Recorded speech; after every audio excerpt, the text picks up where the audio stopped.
നമസ്കാരം, എൻ്റെ പേര് ഗ്രറ്റ. ഞാൻ ഇവിടെ ഗാംബിയ, വെസ്റ്റ് ആഫ്രിക്കയിലത്തെ ഒരു ചെറിയ രാജ്യമാണ് ഗാംബിയ. ഞാൻ ഗാംബിയ എന്നാണ് സംസാരിക്കുന്നത്. ഞങ്ങളിവിടെ വന്നിട്ട് ഏതാണ്ട് ഒരു 3-3.5 കൊല്ലത്തോളമായി. ഇതിനു മുമ്പ് ടാൻസാനിയ, കെനിയ, അങ്ങ് പല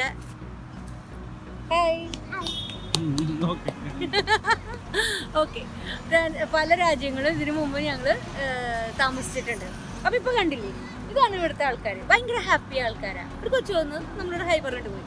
അപ്പോൾ ഞാൻ എൻ്റെ ആഫ്രിക്കനെ പറ്റിയിട്ടുള്ള ഒരു അനുഭവങ്ങളാണ് ഞാൻ നിങ്ങളായിട്ട്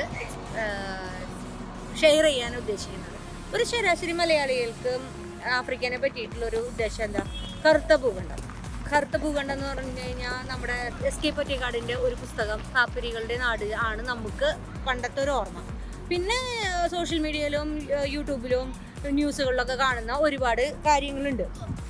ആ കാര്യങ്ങൾ വെച്ച് നോക്കുമ്പോൾ ഇത് ഒരു വയലൻസ് നിറഞ്ഞ രാജ്യം എന്നൊക്കെയാണ്. പക്ഷെ എൻ്റെ അഭിപ്രായത്തിൽ ഇവിടെ ഒരുപാട് വ്യത്യസ്തമായിട്ടുള്ള അഭിപ്രായം എനിക്ക് വന്നത്. ഞാനിവിടെ വന്നേ പിന്നെ ഭയങ്കര നല്ല ആൾക്കാർ, ഭയങ്കര സ്വീറ്റായിട്ടുള്ള ആൾക്കാർ, കുറച്ച് പേര് മാത്രമുള്ള ഒരു രാജ്യമായതുകൊണ്ടാവാം പ്രത്യേകിച്ച് ഇവിടെ 18 ലക്ഷം ജനസംഖ്യയുള്ളൂ. ആ 18 ലക്ഷത്തിൻ്റെ ആൾക്കാരുടെ ഇടയിൽ പല ആൾക്കാരും പുറത്തുണ്ട്, ഇവിടെ നാട്ടിലുണ്ട്, പാവപ്പെട്ടവരൊക്കെ ഉണ്ട്. അതുകൊണ്ട് ഒരു പരസ്പരം അങ്ങനെ തല്ലൂടൊന്നുമില്ല. എങ്ങനെയെങ്കിലുമൊക്കെ ഇവർ തമ്മിൽ അറിയുന്നുണ്ടായിരിക്കും. അപ്പോൾ ഈ രാജ്യം എന്ന് പറഞ്ഞു കഴിഞ്ഞാൽ ഒരു വളരെ കാം ആൻഡ് ക്വൈറ്റ് ആയിട്ടുള്ളൊരു രാജ്യം. അപ്പോൾ ഇന്നത്തെ എൻ്റെ ആദ്യത്തെ ഒരു വീഡിയോ എന്നുള്ള രീതിയിൽ ഞാനിവിടെ നിൽക്കുന്നത് പഞ്ചൂൾ, ഞങ്ങളുടെ ഗാംബിയയുടെ ക്യാപിറ്റൽ സിറ്റിയാണ്. ഈ ക്യാപിറ്റൽ സിറ്റിയിലത്തെ ഈ കാണുന്നത് ഇവിടുത്തെ ഒരു മെയിൻ ഗേറ്റാണ്.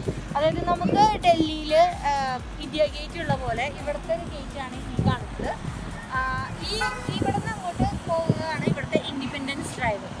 നമ്മുടെ ഇവിടുത്തെ കൾച്ചറൽ പരിപാടികളും പ്രൊസഷനും ഒക്കെ ഉണ്ടാകുന്ന സ്ഥലം. ഇവിടെയാണ് പ്രസിഡന്റ് വന്നിട്ട് ഇരിക്കുക. അതുപോലെ മിനിസ്റ്റേഴ്സ് കാര്യങ്ങളൊക്കെ ഇവിടെ ഈ കാണുന്ന സ്ഥലത്താണ് ഇരിക്കുന്നത്. ഈ ഇൻഡിപെൻഡൻസ് ഡ്രൈവിൻ്റെ ഓപ്പോസിറ്റ് സൈഡിലാണ് നമ്മുടെ നാഷണൽ അസംബ്ലി ബിൽഡിങ്. ഇത് നമ്മുടെ പാർലമെന്റ് പോലെ.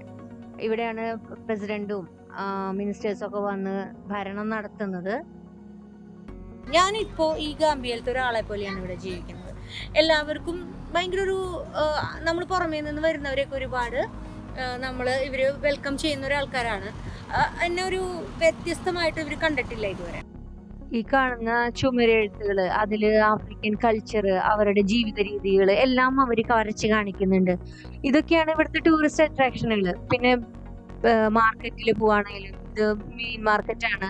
ഇവിടെ ബോട്ടുകൾ വരുന്നതും അവിടെ കച്ചവടം നടത്തുന്നതും ഇതൊക്കെ നമ്മുടെ വരുന്ന വീഡിയോകളിൽ കാണാം.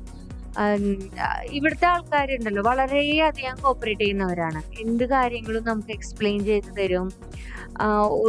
ഈ സ്മോക്ക് ഹൗസിലൊക്കെ പോയ അനുഭവമൊക്കെ ഉണ്ടല്ലോ, ഭയങ്കര രസമായിരുന്നു. അപ്പൊ അങ്ങനെയുള്ള കാര്യങ്ങളൊക്കെ ഇനിയുള്ള എപ്പിസോഡുകളിൽ കാണാം. അതുപോലെ ഞങ്ങള് വീക്കെൻഡുകളിൽ ഇതുപോലെ ഓരോ ഹബ്ബുകളിൽ പോവും. ഇത് ഒരു ഞണ്ടിനെ പിടിക്കുന്നതും ലൈവായിട്ട് അതിനെ അവിടെ തന്നെ അവർ കുക്ക് ചെയ്ത് തരും, നല്ല ഓതന്റിക് ആയിട്ടുള്ള ഫുഡൊക്കെ. അപ്പോൾ ഇങ്ങനത്തെ നാച്ചുറൽ ആയിട്ടുള്ള കാര്യങ്ങൾ നമുക്ക് കാണാൻ കേൾക്കാനൊക്കെ ആയിട്ടാണ് ഞങ്ങൾ ഈ ഒരു ഉദ്ദേശം. ഇത് ഒരു അട്രാക്ഷനാണ് കേട്ടോ. ഇതൊരു നമ്മുടെ ഒരു എപ്പിസോഡിൽ വരുന്നുണ്ട്. ഈ ലൈൻ വാക്കിങ്ങും കബ്സിനെ കഡിൽ ചെയ്യുന്നതും ടർട്ടിൽ ഹാച്ചറി വിസിറ്റും എല്ലാം നമ്മുടെ ഇനിയുള്ള വീഡിയോകളിൽ വരുന്നുണ്ട്. നമ്മുടെ ചാനലിൻ്റെ പേര് റിയൽ ആഫ്രിക്ക ബൈ ഗ്രറ്റ. ഈ ഒരു വീഡിയോയിൽ നിങ്ങൾക്ക് ഇനി മുന്നോട്ട് ആഫ്രിക്കനെ കുറിച്ചിട്ട് ഞാൻ കാണുന്ന വിശേഷങ്ങൾ പങ്കുവെക്കാനായിട്ട് നിങ്ങൾക്ക് അറിയാൻ താല്പര്യമുണ്ടെങ്കിൽ അതൊന്ന് സബ്സ്ക്രൈബ് ചെയ്യുക, ഒന്ന് ലൈക്ക് ചെയ്യുക. നമുക്ക് ഇനിയും കാണാം. നമ്മുടെ ഒരു ധാരണയുണ്ട് ആഫ്രിക്കനെ പറ്റിയിട്ടുള്ള, പണ്ടത്തെ ഒരു ധാരണ. അതിനൊന്ന് പൊളിച്ചടക്കിയിട്ട് ഞാൻ സ്നേഹിക്കുന്ന പോലെ നിങ്ങളെ കൊണ്ട് ഞാൻ സ്നേഹിപ്പിക്കും ഈ ആഫ്രിക്കനെ, ഈ ഗാംബിയനെ.